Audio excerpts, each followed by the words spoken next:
भारत जैसे देश में जहाँ इतनी इतनी विद्याएं रही हैं, वहाँ वाले लोग अपनी विद्याओं से अपरिचित हैं। सती अनुसूया ने भगवान परीक्षा लेने आए ना, ब्रह्मा विष्णु महेश तीनों को बालक जैसा बना दिया। और राजा की बेटी थी सावित्री। सत्यवान के साथ विवाह तो हो गया, लेकिन कितना बड़ा दुर्भाग्य था कि पति ही मृत्यु को प्राप्त हो गया। लेकिन किसी ने उसको कह दिया था कि राजा की बेटी है, कंगाल होकर के जी रही है, पर अंदर से कंगाल मत रहना। दुनिया का सबसे बड़ा राजा परमात्मा है, उसकी भक्ति करके भीतर से समृद्धि प्राप्त कर। भीतर की दौलत बहुत बड़ी दौलत होती है, सब कुछ प्राप्त कर लोगे। अपनी साधना करते करते उसने अपने भीतर वो शक्ति जगाई कि यमराज से अपने पति के प्राण भी वापस लेकर आई, घर में संतान भी हुई, समृद्धि भी आई, और भक्ति और शक्ति दोनों का मेल हो गया। महिलाएं अगर अपने घर में रह करके अपने घर परिवार को चलाते चलाते व्यवस्था को बांध कर चलने लग जाएं, आपका रसोई घर भी आपकी तपस्थली बन सकता है। नाम जपते जपते भोजन प्रसाद बनाइए ना, और अग्नि को पहला अन्न का भाग अर्पित करना, गौ के लिए भाग निकालना, चिड़ियों के लिए, चींटियों के लिए भाग निकालना, घर के बड़ों को भोजन करा करके बच्चों को, गर्भिणी स्त्री को पहले भोजन कराएं, और अन्न की तरफ दृष्टि डाल करके उसको अमृत प्रसाद बनाइए। जल जो घर में रखा जाता है जिस बर्तन में, उस बर्तन को भी सुबह सुबह धोकर पोंछ करके पानी डालकर और तिलक लगाकर उसका ढक्कन ऊपर रखकर फूल रख दीजिए।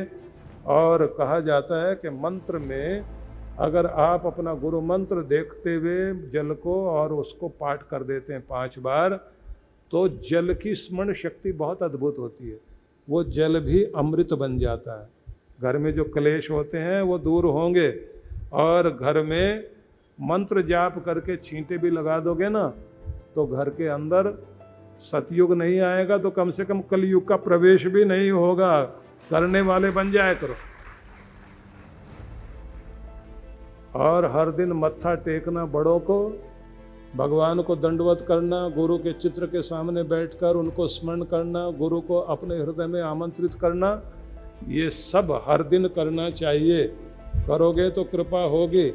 ये बात जरूर ध्यान में रख लीजिए कि जिसने भी अपने जीवन में ठीक नियम अपनाने शुरू कर दिए, उसके पास में एक ऐसा सुरक्षा कवच, एक प्रोटेक्शन शील्ड उसके पास इकट्ठी हो जाती है जो उसको चारों तरफ से सुरक्षित रखती है। अपना ओरा ठीक रखना चाहिए, घर का भी ओरा ठीक करके चला करो। नाम जपने वालों के पास में बहुत ताकत होती है। घर को ठीक रखने की जिम्मेदारी सबकी है।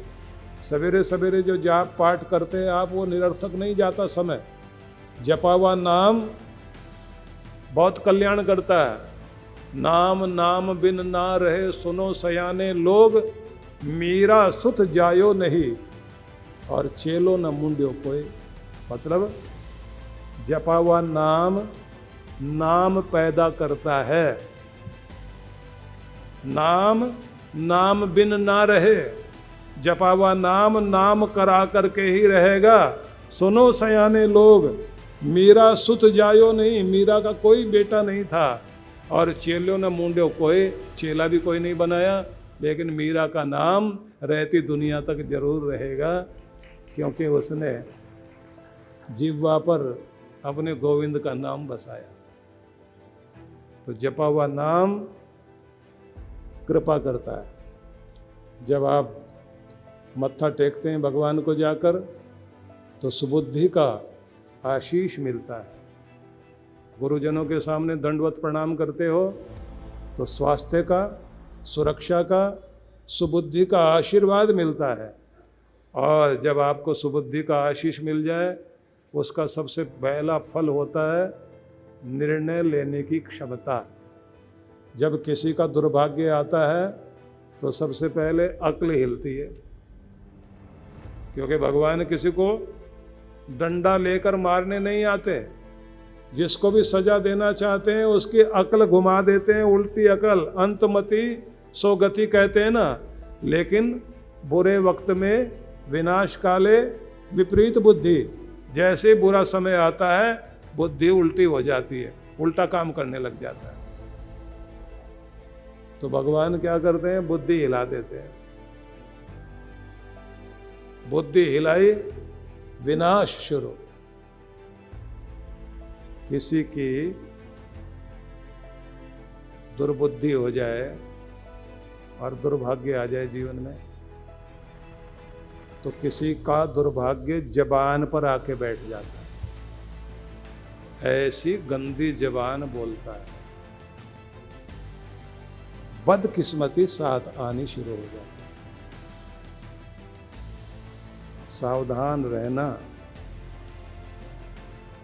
जबान पर दुर्भाग्य मत ले आना। जबान के घाव कभी नहीं भरा करते भाई। आप दूसरों को नीचा दिखा रहे हो, असल में आप अपनी किस्मत का बुरा कर रहे हो। तो जबान पर, वाणी पर आकर दुर्भाग्य बैठ जाए, अनिष्ट कराएगा। हाथ पर आकर बैठ गया तो बुरे कर्म कराएगा।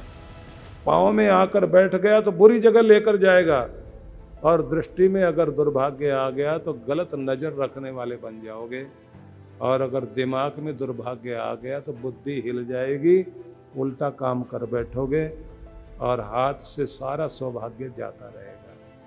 बड़े बड़े लोग उजड़ गए। और अगर मन में आकर बैठ गया तो व्यक्ति एडिक्ट हो जाएगा, कोई ना कोई गलत आदत पाल लेगा। आदतों में पड़ा हुआ दुर्भाग्य बड़े बड़े घरों को तबाह कर देता है। लत लग जाए पीने पिलाने की। गिलासों में जो डूबे हैं, पैक बना के चीयर्स करते हैं ना, गिलासों में जो डूबे हैं न उभरे जिंदगानी में, हजारों बह गए इन बंद बोतलों के पानी में। न जाने कितने कितने लोगों ने जिंदगी खराब कर ली अपनी। हम तो गम गलत करने के लिए पीते हैं, ठीक है भाई पियो। किसी दिन ऐसी स्थिति आ जाएगी जिंदगी ही गलत हो जाएगी, क्योंकि आदत पड़ गई। तो फिर जैसे ही मुसीबत बढ़ी और पियोगे और पियोगे, और इसका डोज तो बढ़ाते रहना पड़ता है। पहले हम इसे पी रहे थे, बाद में ये हमको पीना शुरू करती है और फिर नहीं छूटती। फिर तो मान सम्मान सब कुछ छीन ले जाती है। अंगूर में निहा थी पानी की चंद बूंदें। बहुत अंगूर उगता है इधर तो। अंगूर में निहा थी पानी की 4 बूंदें, जब से खिंच गई तलवार बन गई। और क्या काट गई? मान सम्मान, प्रेम, रिश्ते, खुद का व्यक्तित्व, पर्सनैलिटी को ही डूबो बैठे। तो इसलिए जब दुर्भाग्य आता है, आदत में आकर बैठ जाए, गलत आदतें पड़ जाएं, तो जिंदगी, घर, परिवार, रिश्ते, नाते सब खराब हो जाते हैं। लेकिन जैसे किसी के खेत में बंजर जमीन हो और एक खुदाई करने से पानी का कुआं